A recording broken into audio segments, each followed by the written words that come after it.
and welcome back to my channel. I hope you're all doing well. In today's video, I wanted to have a little bit of a sit-down chat about slow fashion and more specifically my favorite apps for slow fashion. Because even though I'm someone who I'd say is very passionate about slow fashion and sustainability, it hasn't always been the easiest journey for me, if I'm being honest. So I used to be completely addicted to shopping, and I think that that's really what spurred my interest in minimalism and slowing down however many years ago.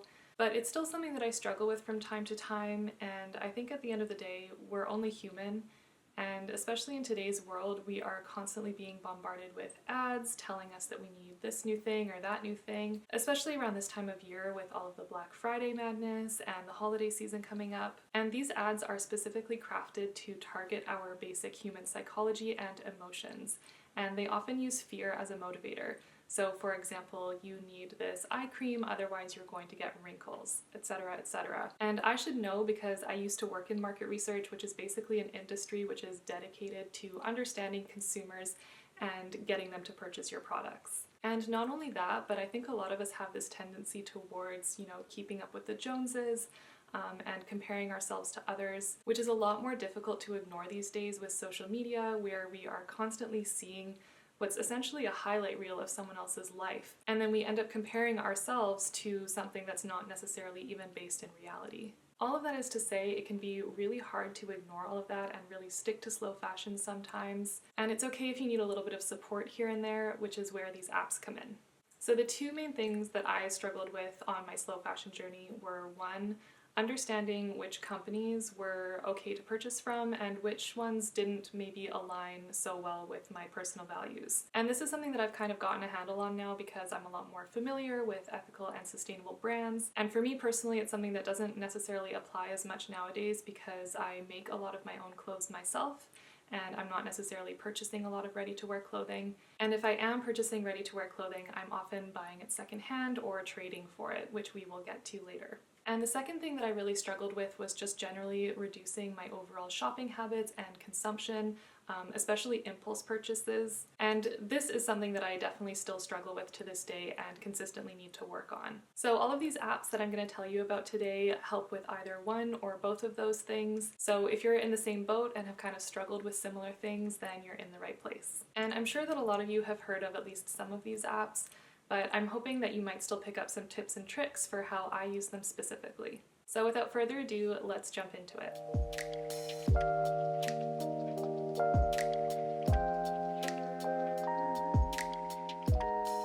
So the first app that I want to talk about is called Good On You, and they are basically an app that is focused on slow fashion, but they also have some other categories like beauty. And the main thing that they offer is a brand directory. So they have a massive list of all these brands and companies, and it's growing all the time. And in their directory, they rate every brand on 3 different criteria: people, planet, and animals. And this is really helpful for evaluating which brands and companies you might be wanting to support with your wallet and which ones you might want to steer clear of. I think at this point we all know who the main fast fashion offenders are, so there's not really a need for me to say their names here. But there are a lot of other smaller companies who maybe will say that they're sustainable, but then when you really look into the nitty-gritty of it, you either can't find the information at all, or the information that you find points to the fact that they're maybe not all that sustainable. So for example, maybe they aren't able to fully trace their supply chain, or maybe they use a lot of synthetic materials and resources in their production processes,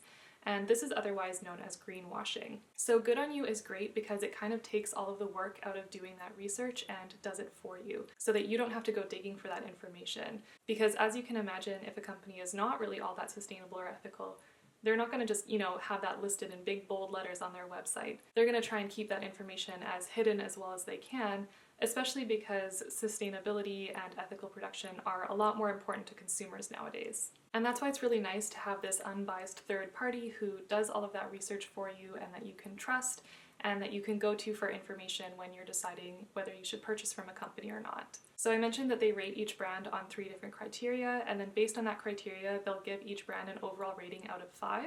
So it's really easy to just look at a company and determine whether or not you want to purchase from them or not. And then if you do want to have a little bit more information about what they base their ratings on, they do include a little bit of information, a few paragraphs about where they source the information from, so that you can understand how they came to those ratings. And it will also suggest similar brands to you. So maybe, for example, if you're looking for a company that sells outdoor gear and you search for a specific brand name, if the company that you searched up maybe doesn't do very well on their criteria, then they will list some companies below that do perform well on their criteria that sell similar products. So in that way, it's also a really useful tool for finding other sustainable brands that you might want to shop with. The second app that I want to talk about is Poshmark, and Poshmark is my favorite app for shopping secondhand.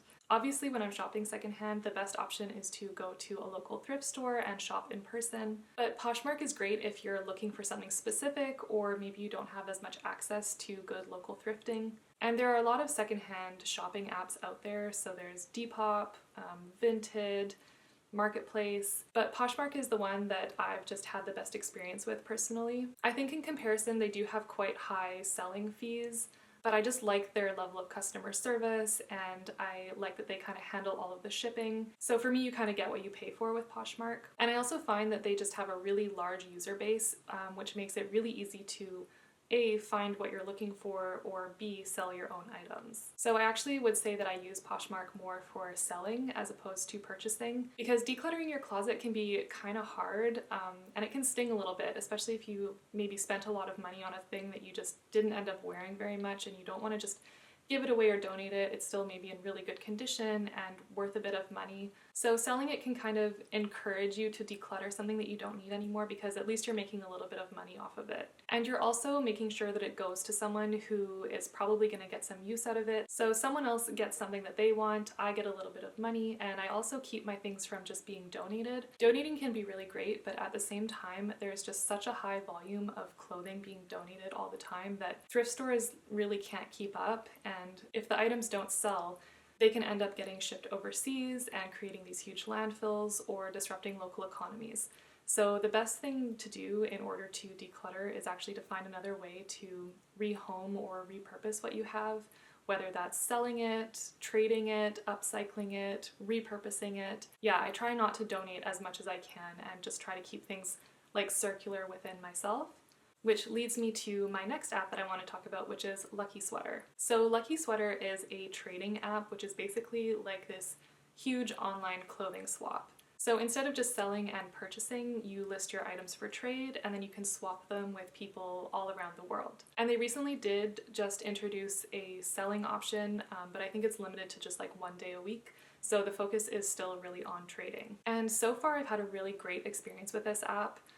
Not only have they really created this community of like very like-minded individuals who really care deeply about slow fashion, but the focus is really on slow fashion and sustainable brands. So it's a really great way to discover new brands that you maybe haven't heard of before. I think they have also added some different categories as well. Like I think they have like vintage clothing and a specific one for outdoor gear.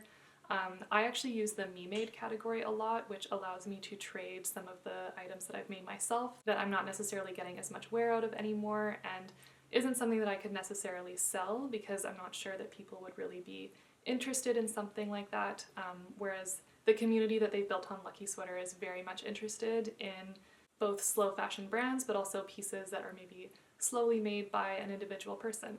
Now, the biggest downside that I have experienced with this app is that in order to successfully trade with someone, you need to have something that they are interested in as well. So in that way, it doesn't always work out. There's maybe something that you want, but the person isn't interested in anything in your closet, so the trade is just a no-go. On the plus side, when you do manage to match with someone and successfully do a trade, the only thing that it costs you is the cost of shipping the item to that person. So you get to declutter something from your closet and send it to someone who hopefully is going to enjoy it.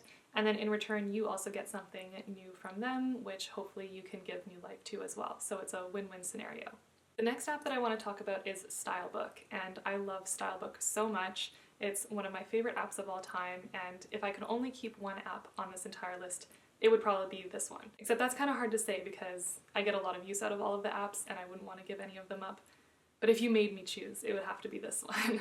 So basically, Stylebook is a closet organization app. So you upload images of all of the clothing in your wardrobe, and then you can do things like create outfits and track how often you wear these items, and also get access to statistics like cost per wear. So not only is it really useful, but it also just provides a lot of insight into your own personal style. Now, the biggest downside to this app is that it does take a lot of work to set up. So you have to take a lot of photos of all of the pieces in your closet, make sure that they're high quality so that they are easy to upload. But once it's done, and I do think that that process is totally worth it just based on the benefits that you get from the app once everything is all set up. And if that seems like a lot of work, one of the tricks that I use for this is also just searching for either the specific item or a really similar one online and then using like a stock photo instead of creating my own. I find that those just end up looking a lot more professional and they're a lot easier to upload into the app than photos that I've just taken myself. There are a lot of ways that you can use this app, but the main ways that I use it are to track what I'm wearing on a daily basis. And what that helps me understand is what I get the most wear out of in my closet, and also what maybe I'm not getting the most use out of and could potentially be decluttered. I also use it to make packing lists for when I go on vacation so that I know what to take with me. And it's also what I use to make my seasonal capsule wardrobes or wardrobe edits, which is essentially where I create this little like mini wardrobe, which includes a subset of pieces from my closet, and then I create outfits with them for the season. And I feel like this process for me has just been so integral to keeping my wardrobe slow and keeping things feeling fresh from season to season. It reminds me of things that I have in my closet and I can create new and different ways to wear them. And yeah, it just really stops me from wanting to shop for new pieces because I realize, you know, how much I have and what I can work with basically. So absolutely would recommend this app. I think unfortunately it's only available on iOS. All of the other apps should be available on both Android and iOS, but in the case that Stylebook doesn't work on your device, there are some other closet apps out there as well that do really similar functions. So even if you don't end up using Stylebook in particular, just a general closet organization app is something that I would definitely recommend. Okay, and last but not least, the final app that I want to talk about is Pinterest. And Pinterest is my favorite app for finding outfit inspiration. So typically I don't use Pinterest as a way to find new clothing that I want to purchase, but it's more a way for me to get inspiration and find new ways to style what I already have in my closet. And a lot of times I'll see an outfit on Pinterest and I might not have, you know, the exact same pieces as what the person's wearing, but I at least have something similar in my closet that I can use to recreate that look. Whether it's just like a similar style, or maybe I'm just taking inspiration from like the textures or the color palette, or just like the general shapes. Maybe they're wearing a jacket and I have a similar cut of a jacket but it's in a different color. But it really helps me come up with ways of wearing things that I might not have thought of on my own, which again just really helps me keep my wardrobe feeling like fresh and new season after season. I will say that sometimes it can be a little bit of a double-edged sword though, because sometimes I'll just be browsing on Pinterest looking for inspiration and then I'll find something that I maybe don't have in my closet and I'm really interested in and want to purchase. But one other way that I use Pinterest is keeping a wish list of things that I'm considering purchasing. So that way I can spend some time thinking about it and really consider if it's something that I need or not. Sometimes I'll end up getting stuff off of my list, but more often than not, it'll be on there for a couple months and then I'll revisit it, and by that time the urgency of the purchase has kind of passed, you know, maybe I'm over it, and so I'll just take it off of the wish list. So in that way it really helps me with my impulse shopping and just make sure that I'm just really considering purchases and like just slowing down my overall consumption. So yeah, that is it for this video. Those are my top 5 favorite slow fashion apps. I hope that you enjoyed this video and that it gave you some tips for slowing down your own wardrobe.